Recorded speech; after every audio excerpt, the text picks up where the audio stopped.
This is Hannibal here from thehannibaltv.com, and today is my special guest. I have one of the WWE superstars that everybody remembers from the 80s. He had a very unique gimmick, the one and only Outback Jack. How are you doing today, sir? G'day there, Hannibal. G'day there, viewers. Hello, everybody. Good to see, good to hear everybody. You still wear the Outback Jack style hat, so I'm guessing that wasn't a gimmick. No, well, the actual hat that I had back in the day was a thing called an Akubra, made especially in Australia for Australians, and great hat. Lasted a bunch of years, but this one's a more Florida style hat. Has a little bit of mesh on the side so it lets the heat out so you don't get hot head. And yes, but it's a fabulous hat. And you do live in the United States now. For all the fans that have been wondering, you're no longer in the actual Outback. What made you move to the U.S.? Well, I moved here to wrestle. That was simple as that. I mean, I was up at the Humpty Doo pub, minding my own business, drinking my beers with Norm the Bull, and then walked the WWF doing a world tour of Australia. And they said, "You fellas are fantastic." And that's how it all began. And I came over. They got sent a contract about 6 weeks later by Vince McMahon. And as you remember, I came to the US and then got sent to Calgary to wrestle in Calgary under the tutelage of Stu Hart. And then I stepped over and was actually educated by the man of 1,000 holes, Mr. Les Thornton.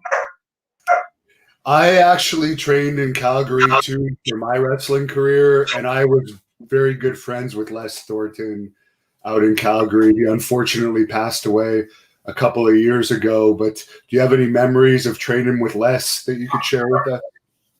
Oh, sure. We used to train every day of the week at the ring in the small Saddle Dome. You know, where we did Stu Hart wrestling every Friday night, televised. Yeah.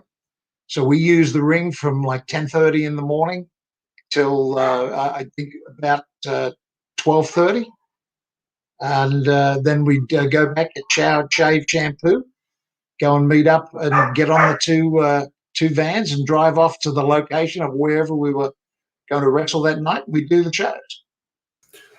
And for Les Thornton, I guess from what Les told me, he was actually working for WWE at that time, right? Training you, I think Ted Arcidi and Hillbilly Jim. So you weren't trained in the dungeon. A lot of people think that you actually trained with Stu, but WWE, I guess, arranged for your training with Les. I was with Stu for maybe a week, and then I went over to Les Thornton. Les Thornton was more of I would say, a talent scout for the WWF, however you want to say that now. And he had everybody going. I was there with Ted Arcidi, good grief, Bill Kazmaier. He was the world's strongest man at the time. And that other fella, I said Ted Arcidi, but oh, good grief, there was another, Dave Barbie was another chap that was there. Now, and of course, all the local fellas. I know that you had some ribbing done to you over the years, but I understand that Bill Kazmaier was ribbed really horribly in Calgary. Did you notice any of that with Bill Kazmaier? Oh yeah, look, the games got really a little risky, and Bill was lucky he didn't pop his cork and start to wreck a bunch of people, and he disliked Muck and Singh immensely, and Muck and Singh was only doing what the Hart, Smith Hart, and oh good grief, what was the blonde fellow? I can't think of his name now. Bruce Hart. Bruce Hart, that's right. And they had an evil intent, and they were jealous. I mean, everybody was everybody, and the thing is that Kazmaier was genuinely a monster in his own right. I think Bruce was. There was some jealousy, and they just thought, he had to pay his dues, and that's what they did to him. Something in particular with Brian Pillman and Bill Kazmaier too, right? If you remember that. Pillman was a little. I didn't get on that well with Pillman. I didn't know him very well, but he sort of was a little, I guess, got caught up in his own publicity, and Kazmaier's the wrong fella to really mess with. I mean, the man's immensely strong, and he has a temper.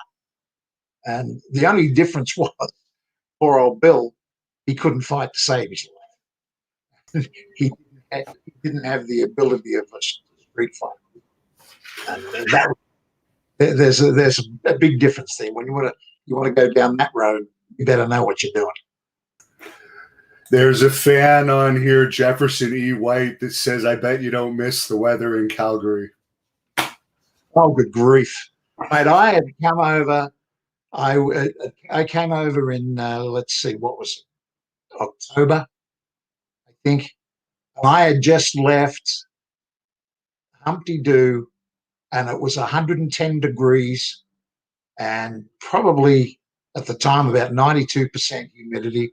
I flew to Sydney, spent 3 days in Sydney, and then I flew from there, San Francisco, New York, stayed 24 hours in New York, and the next thing I knew, I woke up and it was Calgary, Alberta. And I landed on a Calgary, Alberta Clipper day. I thought, this is not too bad. This is 65 degrees. I can walked into coolers that are colder than this. We drink our beer colder than this. This is okay. And then, of course, we got in the trucks almost immediately and drove to a little place called Regina, Saskatchewan. And when we got there, there was a blizzard. And, of course, it was 40 degrees Celsius below zero. And that was big. So I don't miss the weather in Did you have any contact with the British Bulldogs before you went to WWE from those Calgary days? Because I think they lived in Calgary at that time still. They all did, and no, I didn't. I mean, there was a couple of shows we did at the full size Saddle Dome when the WWF was in town, but the Bulldogs were on top with the Heart Foundation, of course, and we did our simple things, whatever. I remember I was on an undercard for sure, but no, as far as having anything to do with them, no, I didn't have anything to do with them until I got to the WWF, and I think it was down in the Meadowlands, something like that. For your Stampede wrestling career, who were some of the main wrestlers you feuded with when you were in Calgary? I know you weren't there very long, but I'm sure you. Yeah, I did feud with Martin Singh. Good grief! There was a chap there that was, I can't think of his name now, but he was a Russian, very handsome fellow, constant 5 o'clock shadow, and of course there was Angel. Angel looked like El Castro. Oh, Angel, smaller chap, but Cuban assassin, right? Say again. Was he the Cuban assassin? The Cuban assassin. That's it. Cuban assassin. He had this little thing because of his beard. He always used to flick himself under the chin. And he was grooming his beard because under his chin, he would tuck his head. And under the chin, he carried a knife. So he would put his hand below his beard, lift his chin, and drop his knife into his hand. It was the Cuban assassin was always armed and always an assassin. I know that the Cuban assassin actually got into a real fight with Bad News Brown at a WWE event, and that's what caused the Cuban never to get signed by WWE. Do you remember ever hearing about that, or were you there for that? No, I don't. I was there with Bad News Brown. I put him over a bunch of times to make him look good. He was all right, but I think he thought he was more than what he was. I don't know. I mean, we all had some fairly substantial egos, but I didn't know that he didn't do well with the Cuban Assassin. Apparently, it had something to do with their wives. They were in a feud, and then it spilled over towards them. But I guess that's why the Cuban Assassin was never in WWE, because there was an actual fight with those two when the Cuban was supposed to have his tryout. I don't know. The other thing, he was a good character, of course, and he was true to who he was. But the thing was, he was at the time the WWE wanted big, and the Cuban Assassin. I don't think he tipped the scales at 5'8", and everybody was. I think the smallest fellow was like 6'2". You blokes me, and they're like 6'5", and a couple of fellas were 6'6". Big John Studd was in there at 6'10". The place was set up for big fellas. Maybe it was that Vince didn't want to go that way. I truly don't know. I'm just making it up out of my own head. And for Stampede Wrestling, was there much of a party scene there? Because I know the drives were really long, so there probably wasn't time to go out to the bars after the shows, I'd imagine. No, there wasn't, and there was no point, because generally you were wherever you were 2 hours to 3 hours away, and you'd finish last match would be on about 10:30, and then that would depending who it was, what they had to do, they'd have to get 30 to 40 minutes. By the time you packed up, had a shower, you weren't getting out the door till 11:30. Then you had potentially a 3-hour drive back. I drove back a couple of times, which I thought was a hoot. They had a couple of interesting experiences with the Royal Canadian Mounted Police, but there you are. And there's a fan on here that says he got to meet you at Maple Leaf Gardens around 87 or 88. He said Hogan had no time for him, but you took the time to stop and talk to him that night. Who was that? It's a fan named Richard Woodfine that commented that. Oh, look, I've always made it a practice. I do anything for the fans, as best as I can. That's the fact of the matter is they make the business. We are because of they, as it were, So why would I not take the time to sign an autograph, shake hands, and have a bit of a chin wag? Now, I understand you didn't really have a gimmick. You were really an Outback type of person. Could you tell us a little bit about your life before wrestling in Australia? Oh, sure. I was just a normal fella. I did some odd things way back, and then I decided to get out of the way for a little while, and I went bush. I grew up in the bush anyway, and I grew up on a chicken farm. We grew 50,000 chickens for slaughter, and we grew turkeys and things like that, and I lived right on a 1,100 acre dairy. So it was small farms. But then I moved out into the bush to the big stuff, where the smallest farm around would be 600,000 acres. I worked on a place called Mary and Joe Grove's place, just out of Humpty Doo. They had 670 square miles, and it was a decent sized place. I remember I took the boys out there. We drove from the Humpty Doo pub out along the road that led you into Arnhem Land, and we got to their front gate, and then they said, "Well, where's the farmhouse?" I said, "Well, the farmhouse is 2 hours up this driveway at 40 miles an hour." It meant we were still 80 miles from the house, so it was a decent sized property. Did you actually hunt gators ever in real life? Say again?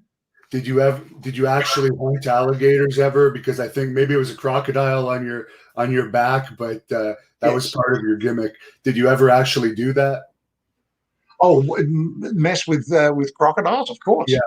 Oh yeah. You had to watch out for them all the time. Actually, that was the thing on Mary and Joe Grove's place, during the dry season, the swamps and flatlands would all dry out, and then the alligator or the crocodiles would congregate as the water receded. You'd get more and more of them into the waterways, and of course, any cattle or buffalo that was still there, they'd want the water. But lo and behold, they had to fight the local lizards to get a drink. And then, of course, when it rained in the wet season, those same areas you could walk on for miles, they'd be under 2 or 3 feet of water. And of course, then the crocs are everywhere. And one of the things, if you lived on a river up and around in Darwin, and there were dozens and dozens and dozens of rivers, you kept 4 or 5 dogs. And the reason, of course, dogs would come and go. But if you were there and one of your dogs went missing, like your 5th dog went missing, you sort of didn't give it that much thought. But then if your 4th dog went missing, you started to pay a bit of attention. Then if your 3rd dog went missing, that's when you sort of sat on the back porch with a shotgun, because there was an alligator was hunting your dogs coming out of the creek. And they would have a nasty habit of coming in through the back door and tearing open your fridge, just looking for food. And they had a bad habit of eating whatever they could lay their snout to.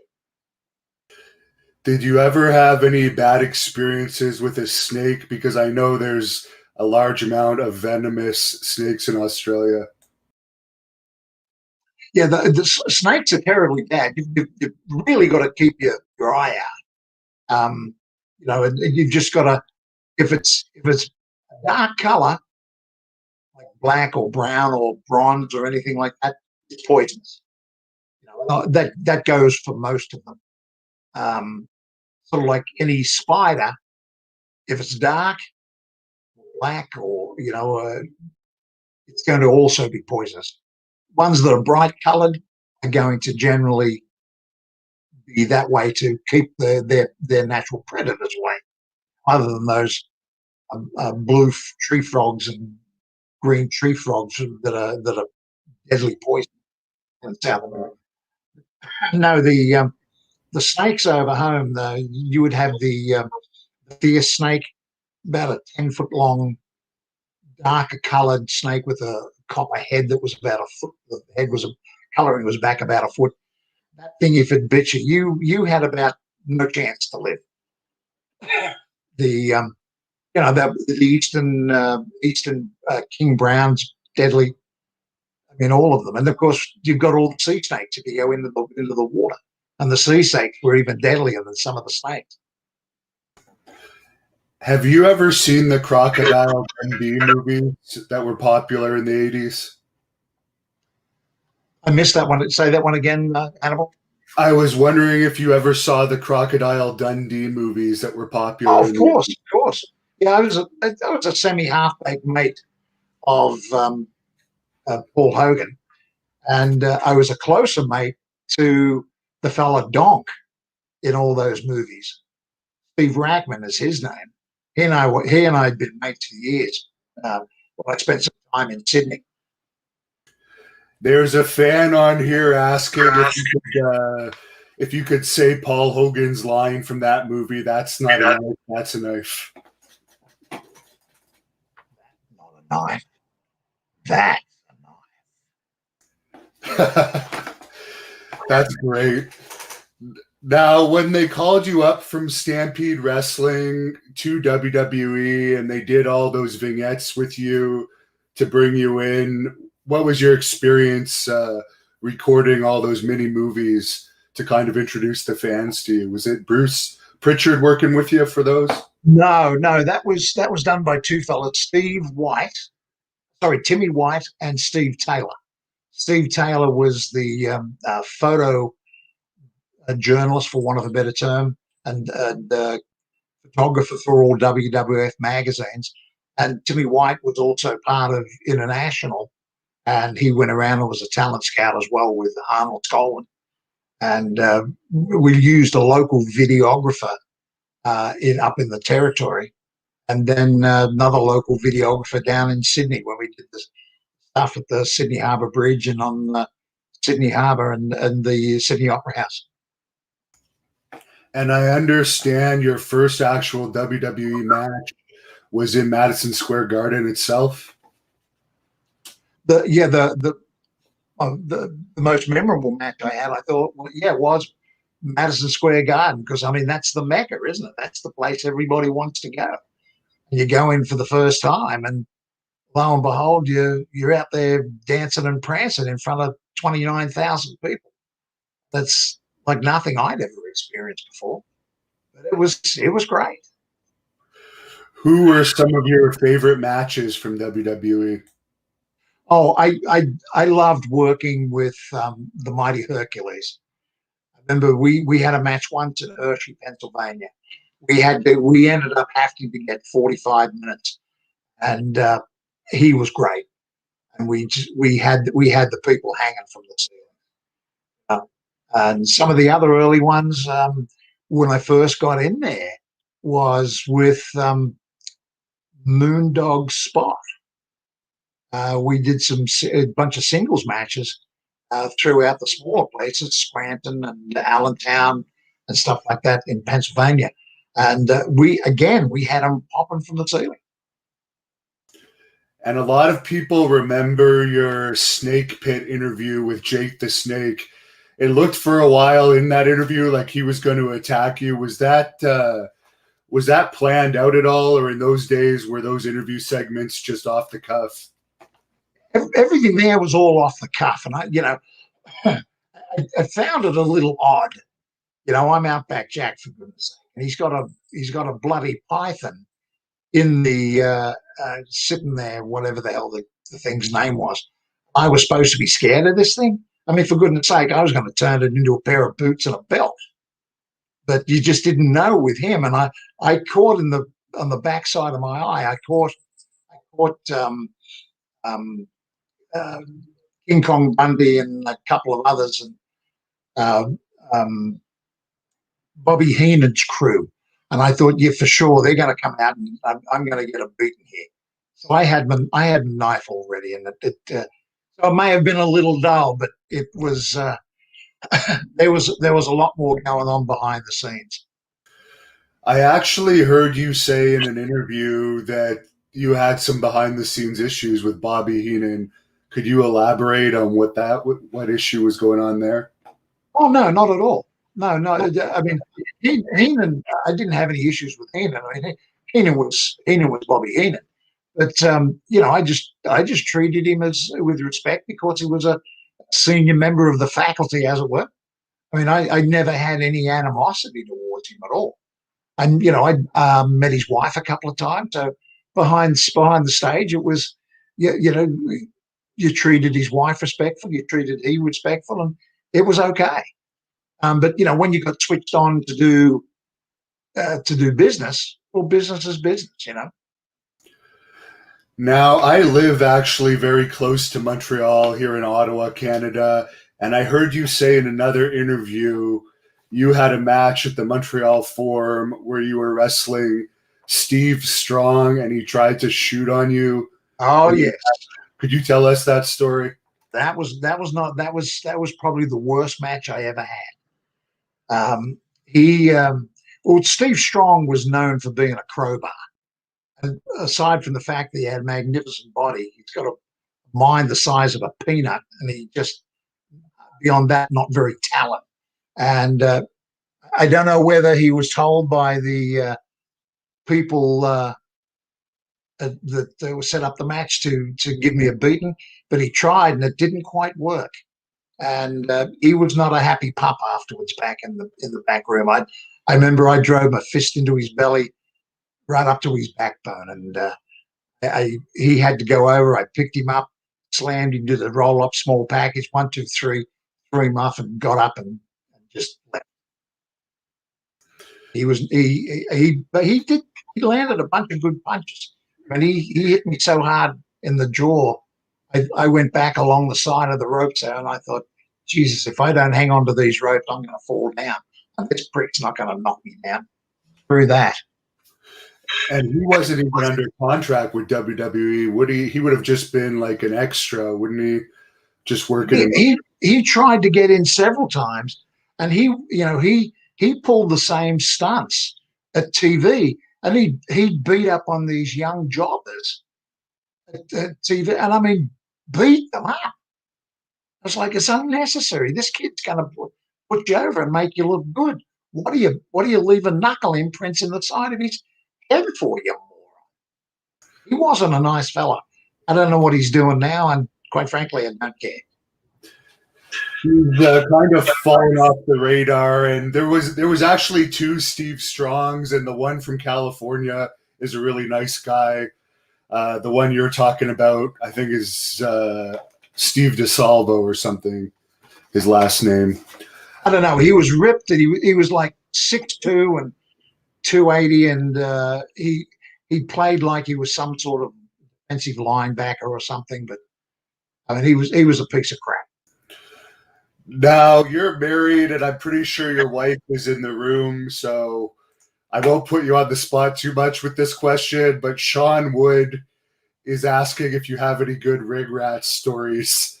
That's a fan question on here. Well, if you were courteous, the girls would drive you wherever you needed to go. If you were equally courteous, they would do your washing.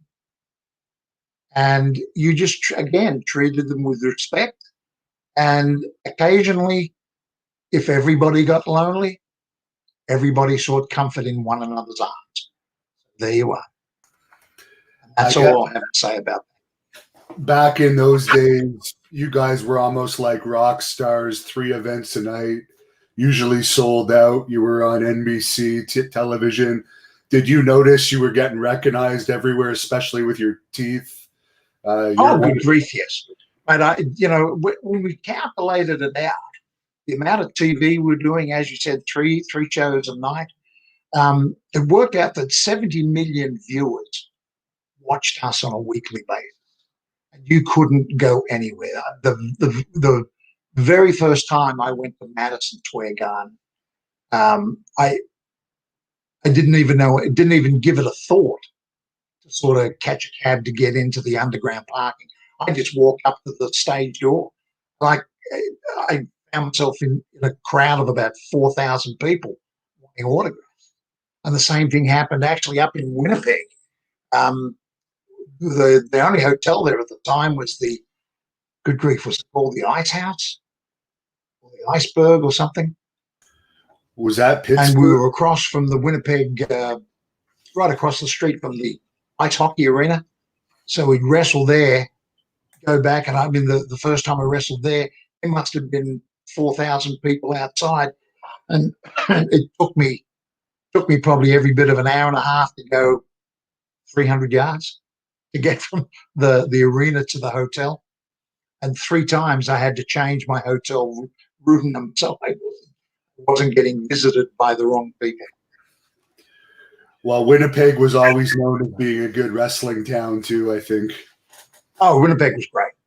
I loved Winnipeg. There were some lovely people there, lovely ladies, and you just had to be a little careful that you make sure that they told you their actual age.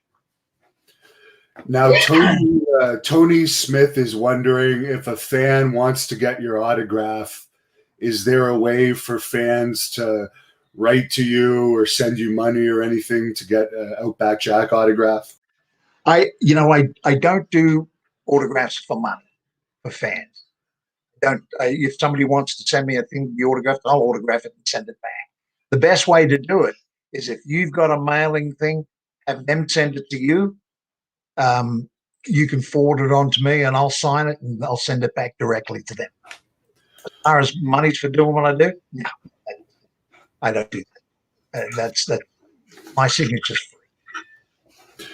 There's some fans on here asking if you had a good relationship with Andre the Giant. Oh, Andre the Giant was my friend. He absolutely was.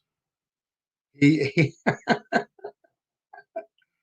we got smashed one night in Honolulu, Hawaii, and there was no way in the world I could keep up with him. He must have drunk 11 or 15 bottles of red wine, and I drank probably 20 bottles of beer, but I was anyway. We tried to get into his room, Jimmy White and I, and Andre was as full as a tin.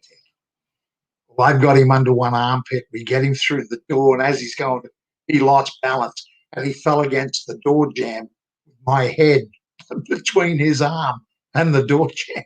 He almost knocked me out. We eventually got him inside and got him on bed to sleep. And then I think I had a concussion for 3 days or a hangover, one or the other.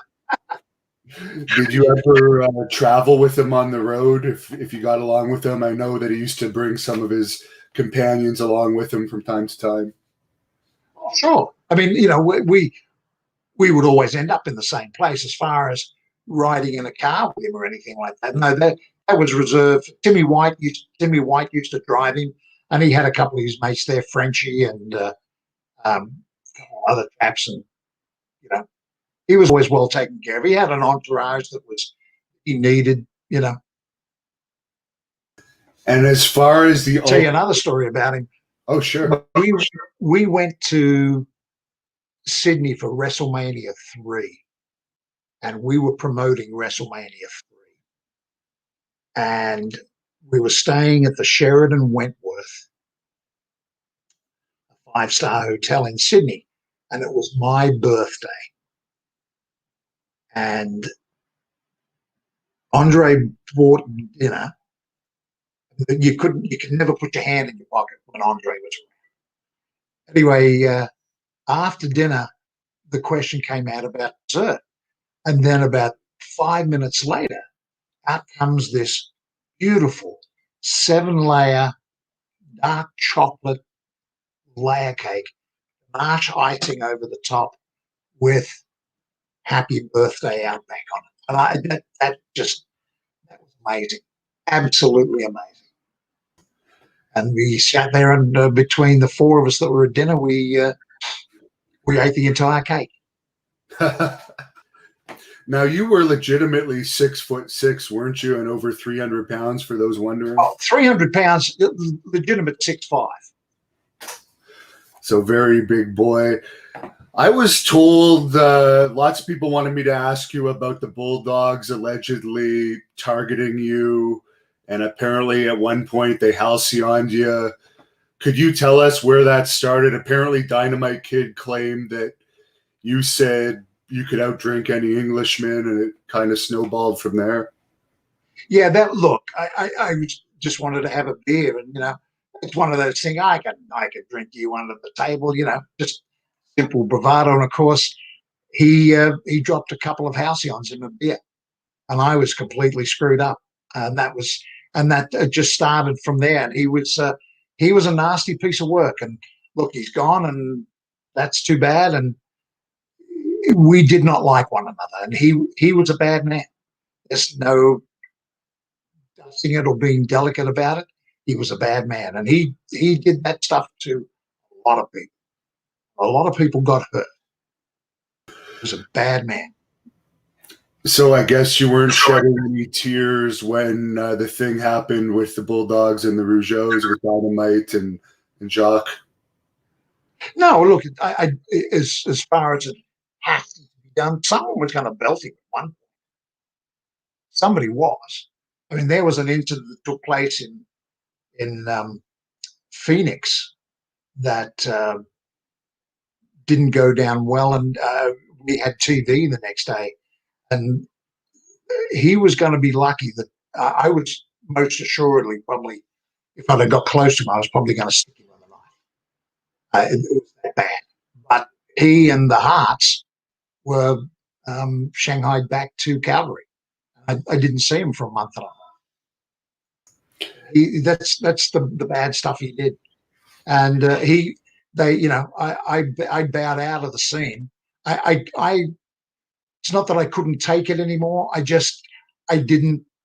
wasn't going to take the shit, and that was one of the issues. And I didn't necessarily get on that well with Vince, and that was why I sort of bowed out and left. Then, of course, the the Bulldogs focused their rage onto the Rougeaus. And, Davey Boy Smith, he was a semi-fun fella, but, I mean, again, about as dumb as a fence post. And he just followed along with what the Dynamite Kid would do. And Jacques hit him with apparently a fistful of rolled up quarters. Is it true that at one point they cut the crocodile off the back of your jacket? No, that's not true. What had happened, I couldn't work out why there was a strange smell coming from Irving. Anyway, what they had done is they put a piece of meat into Irving's mouth, and there was a little spot there that it just would fit in, and you just didn't know. It was like, one of the things you would do to a person back home, and you'd fill their hubcaps with prawn heads or shrimp heads. Put them back on, put all the hubcaps back on. Of course, they couldn't work out why their car smelled like a fishing boat in the heat of summer, But that was what happened. And no, nobody cut Irving off the back. Yeah, it sounds like none of that stuff would ever happen today in wrestling. If anyone pulled that, they'd be fired pretty quickly. But it seems like it was almost like a high school environment. It was absolutely immature. I mean, they did their worst damage, the Bulldogs did, against the Rockers. Martinelli and I can't think of the other fella. Shawn Michaels, Jannetty. Shawn Michaels. And I mean, they rid them so bad right before they would go to television. The Rockers never made it and never went anywhere, and they were gone until they came back separately after. And I mean, I'm stunned that the Bulldogs actually managed to keep their job. Now, as far as Hillbilly Jim, he's on the other end of the spectrum. He's a really nice guy. I've met him before. I've interviewed him. I understand that you were friends with him, and at one point there was some talk of putting the tag team titles on you guys. Maybe that had something to do with the heat there with the Bulldogs. Yeah, no, there's no question about that. Hillbilly Jim and I are mates for sure. Although I must admit I haven't spoken to Jim for a bunch of years. He and I were real good mates, and yes, we were tagged up. We were going to be strapped, and the Bulldogs managed to get. I'm a creature of habit. Friday night when things are done, work week's over, I like to have a few beers. I like to have a few beers and enjoy myself with people, and I like to enjoy myself with a female company, all that sort of stuff. And they would just take advantage of that. And you try to give them a bit of trust, and they were bad people, the Bulldogs. And it messed up. We were at television, Jim and I doing a tag match. It went over okay, but it was obvious. I had actually had to shave my head. Somebody had shaved one side of my head whilst I was under the influence of the dreaded halcyons, and I had to shave the whole thing. So I was basically like an eighth of an inch. I looked like a brand new marine recruit, and that just didn't go over well. And we went no further. And as a person, any nice positive stories about Hillbilly Jim, who seems to be one of the few very positive people in the wrestling business? No, Jim was just a good man. You could trust him. You could go with him and travel anywhere you needed to be. It was always good stuff. The biggest thing, you didn't have to worry about your stuff. You didn't have to worry about losing stuff or having stuff stolen. You didn't have to worry about a thing. And he was a good fella. If you said, "Hey Jim, we need $40 to do for the car for gas or for whatever," put his hand right in his pocket, pull it straight out. Hillbilly Jim's a good man. And I understand Hulk Hogan and you got along pretty well backstage. Is that true? Say again? Is it true that Hulk Hogan was a pretty good friend of yours behind the scenes? Yeah, we got on okay. He was all right. I, I I always tried to be friends with him. Nobody likes a suckhole, and Hulk's Hulk. And so many people want to come up and be mates with him because they want to be a suckhole. I was just, hey, I was amazed to actually meet him and like, Jesus, I'm in the cartoon now, and there you are. No, he was a good bloke. He obviously got caught up in some of the underside of what the entertainment industry is, I guess. And, things happen, but he's come out on top, and God bless him for that. Now, I guess the Ultimate Warrior would have just been coming in during your time in the WWE. UW, yeah. UW was all right, but it was a lot smarter than people let him on to be. But he was also a chiropractor. But the other thing was he got himself very closely tied up with the Bulldogs. And, I think some strange things happened there, not between them, but as a trio. Uh, Unfortunately, now, if you think about it, all three of them are dead. Yeah, they all. Maybe that bitch Karma come and got them, right? And as far as Iron Mike Sharp, I know you had a lot of matches with him. He was known for being a little stiff and also a little obsessive compulsive. Did you notice any of that? Wait a minute. Let me tell you one thing, brother. Iron Mike and I, we were mates. We just loved banging the crap out of each other. I didn't mind working a little stiff. It made it easier in my mind to sell. And to me, in my mind, every game or every match was like a football match, a rugby match or an Aussie rules game. And you played, and if you didn't have a little bit of blood or some bark off somewhere, it wasn't like you hadn't stepped onto the field.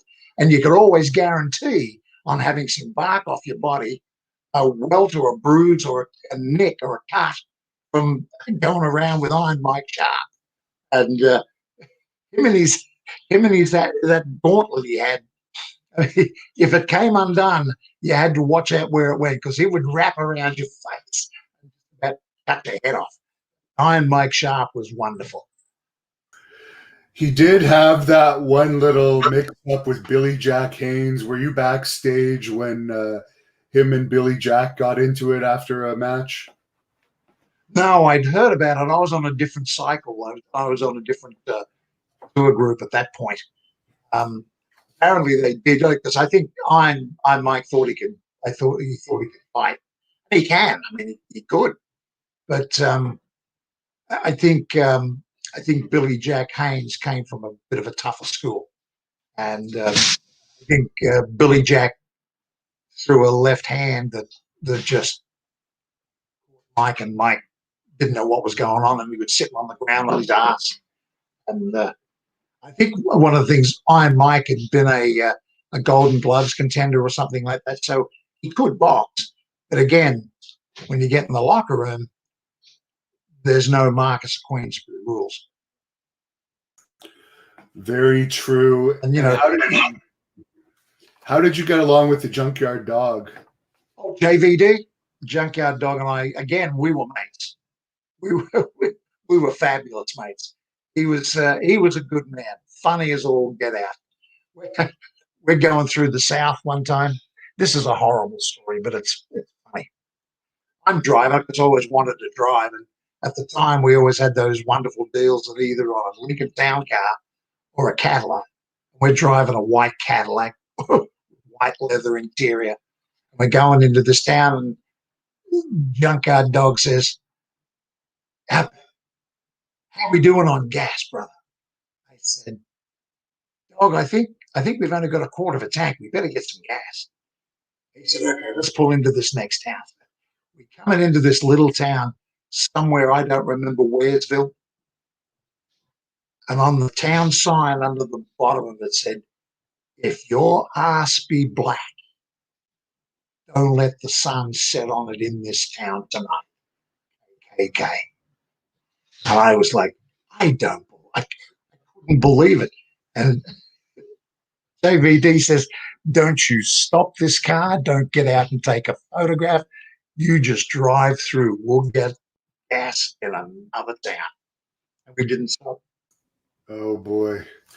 Wasn't even that long ago, and it's hard to believe that things like that still existed. Oh, sure. It's a while back. It's 33 years ago, but I'm sure attitudes have probably changed a little bit, I suppose. I would hope so. Now, I've seen you have a match against Frenchie Martin, who unfortunately passed away, but he was a friend of mine. Any thoughts on working with Frenchie? Frenchie was great. I mean, he would do anything for you. In the ring is what I'm talking about. We were mates outside. We traveled around a bunch.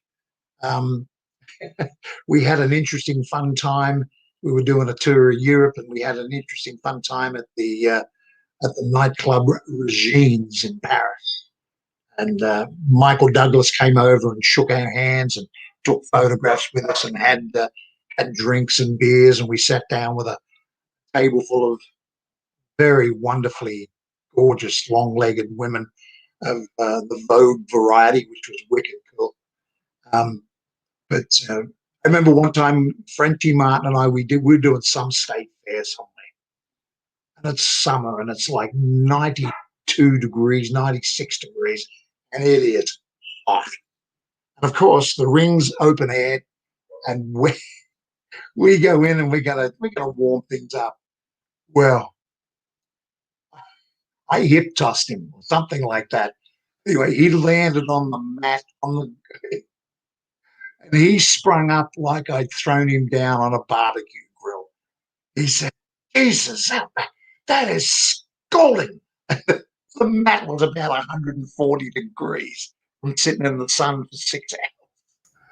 So we did a lot of work standing up that match. I can imagine. There's a few fans that want to know about Haku. Did you ever see him in one of his famous bar fights or wrestle him or anything like that? I think you did wrestle him, actually. Haku, I did, yes. As far as a bar fight, what's that old expression? I don't remember nothing, and I plead the fifth. Working with him, he was good. He was strong. He was capable. And he, like I said, he liked to work a little snug, which was fine with me.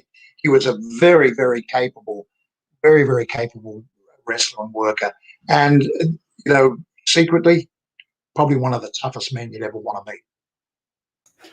Did you have many dealings with Mr. Fuji? I know you wrestled Demolition a couple times, but Fuji was known for his ribs.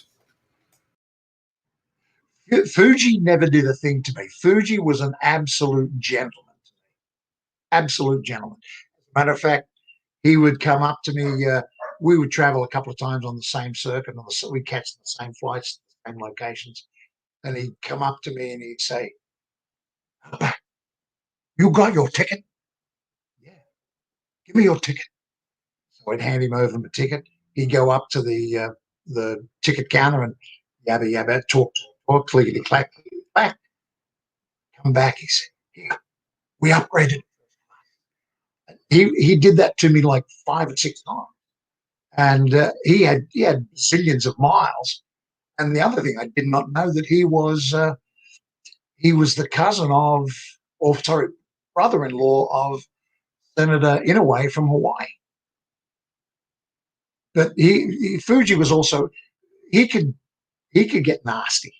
There's no question. But you had to be nasty to Fuji to get nasty. You did, it was the end. Fuji got nasty at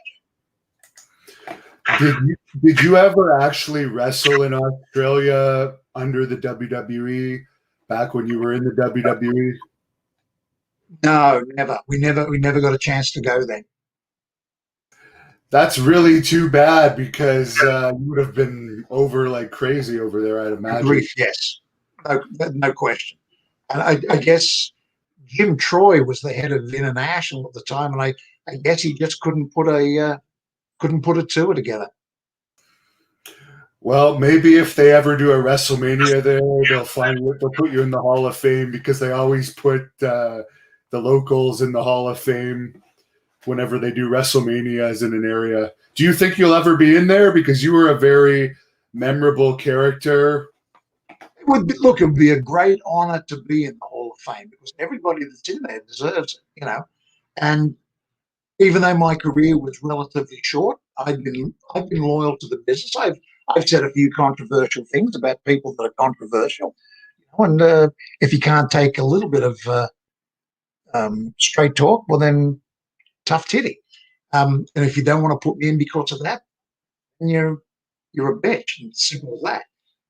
But it would be an honor to be in there. Of course it would. You know, I don't quite know what I would say. I mean, I haven't given it much thought, but it would be lovely. For your action figure alone, you might deserve it because I know everyone had your action figure. I hope you had good royalties from that. I'm not sure how the royalties worked in those days, but the royalties for me for my action figure was 1/4 of 1 penny per doll. So I had to sell 4 dolls to make. I had to sell 400 dolls to make a dollar. wow. There were fortunately millions upon millions upon millions of dolls sold. So it And my added. favorite one is Outback Jack, who jumped into the bath every night with my son Charlie. He thought it was the greatest thing. He would have his ship set up, and he would crash tackle the naval vessels off the side of the bath with Outback Jack, and of course we'd sink it right away. Now you have a match that's online on YouTube against Rick Rude that has a lot of views. Do you have any recollection of being in the ring with Rick? Yeah, I worked with Rick Rude probably half a dozen, maybe 10 times. A decent bloke, strong, very capable. A couple of times he got a little forgetful in there. He'd say, what, give you the hint of what you got, and next thing you know, you'd have an elbow crash into your face. But a good fella, a good character, and again, a decent bloke. And it's sad the way he managed to let himself leave. Yeah, it's unfortunate. Leave the planet. Leave the planet. There's lots of rumors regarding that we don't have to get into, but it sounds like it was very unfortunate. He was only 40 or something like that. 42, 40, yeah, something like that, yeah. Rick Brooks, a fan, is asking if you feel your biggest win in WWE was over former world champion, the Iron Sheik. Oh, yeah. At the back of Jack, brother. I can't believe this, Cantalopians. Sheiky and I, behind the scenes, we were good mates. Sheiky was probably the world's toughest man. He was a bodyguard for the Sheik of Iran, and I mean a genuine bodyguard that if you got within certain circles, they just killed you. They broke things and then they killed you on the spot, just there. Boom, that's it. So you didn't ever want to mess with Sheiky, and he just had that. I never ever saw him really in the gym, but he did stuff with dumbbells. He'd roll them and twist them, and an incredible fellow. And the Iron Sheik and I, he was a good fella. We, I remember we did a match. We did a match in Landover, Maryland. I said, "What do you want to do, Sheik?" He said, "We want to keep away from one another for the whole match." I said, "How are we going to do that?" "Watch me." We did our stuff, and he started to sing his national anthem. I let him finish. I snatched the microphone and started to sing the U.S. national anthem, and then the chase was on. We ran in and out through the ropes, down the ropes. I mean, and we got 30 minutes chasing one another around the ring. I got back into the back, and I'm like, I would suck him in like, cheeky, you blew me up just running me around, mate. He was good. Oh, I tell you a funny story. We're doing Europe, and Sheik and I are in the advance guard. And excuse me, I got to scratch my eye. We're on this TV show, late night show, and it's the fellow that runs it, or is the host, is like Johnny.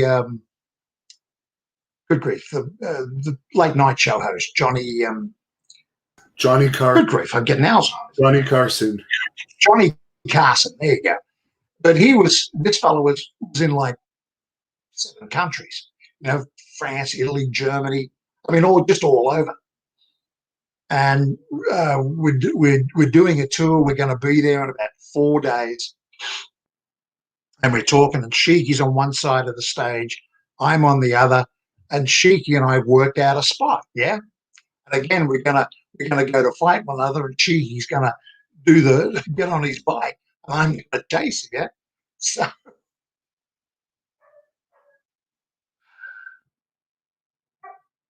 Sheiky's got all set, and he's going to throw this punch at me. I'm going to duck and throw him over. We're going to do something. Anyway, the host jumps right in the middle of us and gets Sheiky's punch in the mouth square into the lips. Gives him a blood nose. Down he goes. Down goes a friggin' light tower. And it takes like 15 minutes before the show comes back on the air. It was hysterical. The crowds went berserk, and there were no tickets left when the show came to town. I can imagine. That was hysterical. And as far as Harley Race, there's quite a few fans that have wanted to know your memories of Harley Race. Harley Race was a brilliant man, and certainly probably one of the best workers out there. He and I worked several matches together, and it was like working with crushed velvet.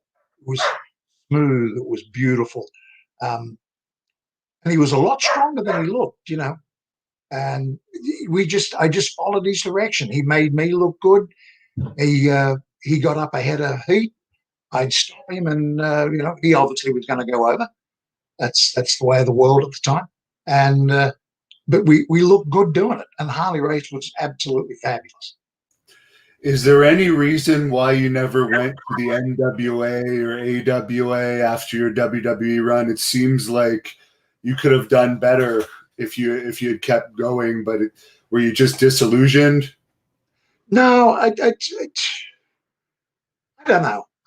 I knew I'd started to not earn anywhere near the money that I had when I first got there, and I had to earn money. And I know the WCW was coming online, or had taken over from being the NWA, and Jim Barnett had gone from being the talent scout for the WWF to over to the WCW, and I'd spoken to him, but I don't know. He and I, we always got on, and Jim was always a gentleman. He always made sure he got paid well. But I think things had changed with Jim a little bit. He was to his years a bit at that point. Never worked out, and I ended up from that point. I got a job at Lehman Brothers in Boston, being a stockbroker, and then later a commodities and futures trader. And for the fans that are wondering, there's some comments why you're wearing sunglasses. It's because you've had vision issues for the past numerous years, and you're currently looking into some possible solutions that might help with that. Yeah, in actual fact, sorry, I apologize that I've got to wear the sunglasses. I'm blind. I've only got about 3% vision in my left eye.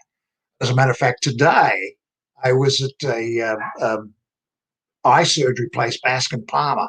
I don't know if fans know that's probably the best eye surgeons in the world. And there might be a bit of a vision thing with three different operations. I may get some mobility vision back, which means from about 6 feet, I can walk through a door and not crash into it.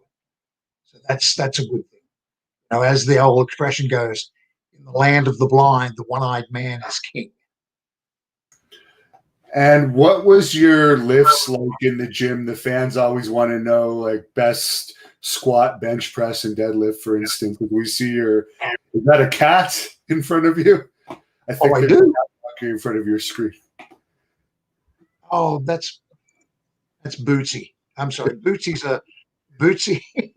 is a Maine Coon, and he gets a little interested in what's going on. Biggest, fattest cat, but you know the mongrel thing can leap 4 feet vertically and land on a counter. I wish I could do that. Well, talking about lifting, yeah, I certainly benched 465 several times, and then I popped over 500 once. I thought I was going to die.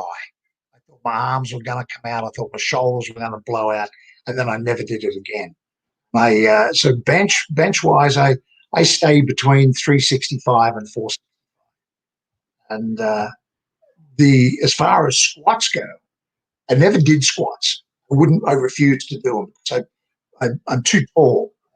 They're dangerous on your back. So I would do leg press in the leg press machine. And I was in Pittsburgh, PA, and I was working out with Hercules. You know, we were doing legs, and we got into this machine, and we loaded it up. We put 28 big plates on the machine. I strapped our legs, and you had to be held in by 2 people. And we would do sets of 12. We did 3 sets of 12 with 28 big plates. It was like 1,400 pounds. That was some serious stuff. And of course, we went back to the hotel, laid down, had a sleep, got up, and then tried to move to go to the back. Couldn't get our legs off the bed because of all the lactic acid in there. And final question here as we wrap up.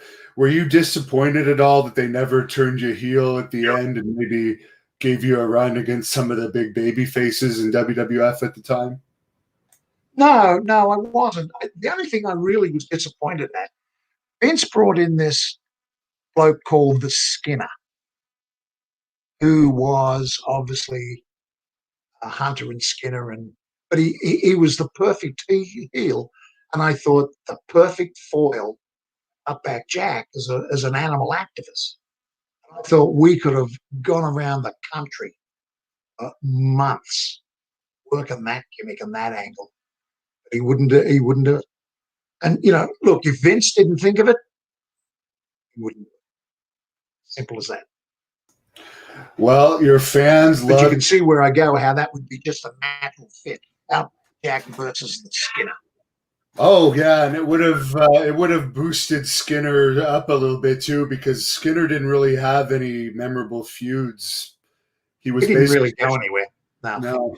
All I remember is he wrestled Bret Hart once. That was probably his biggest match, but you would have been a great foil for him. You're right. It's too bad they dropped the ball there. You still would have been. That was only a few years after your run too, so you would have been. Yeah, I'd have come back for that. I was doing a little bit of stuff on the side there for Walter Kowalski, Killer Kowalski, and that was fun. He was a good man. Now, you had a lot of fans watching this. They all wish you well. I was wondering, to close this off, if you could give us a couple of lines from your theme music that everyone remembers. Sure. Watch me wallabies feed, mate. Watch me wallabies feed. They're a dangerous breed, mate, so watch me wallabies feed. All together now, tie me kangaroo down. Sport, tie me kangaroo down. Tie me kangaroo down. Sport, just tie me kangaroo down.